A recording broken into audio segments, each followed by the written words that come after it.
அதனால நம்ம இப்போ உங்களுக்கு ஒட்டி காட்ட போறோம்.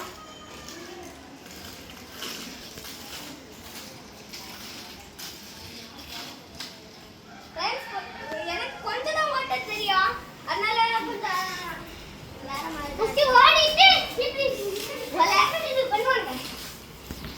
இது பேசிக் உள்ளது. இதே மாதிரி நிறைய விதமான ஷூஸ்லாம் இருக்கும். என்ன பண்றது உண்மையே கிடையாது, பேசிக்ஸ். உடனே ஸ்பீட் அப்படிங்கிறது இது சொன்னா இப்படி இப்படி பண்ணிடு, ஸ்டாப் பண்ணிடு. உண்மையா அது இருக்குமே, அது 2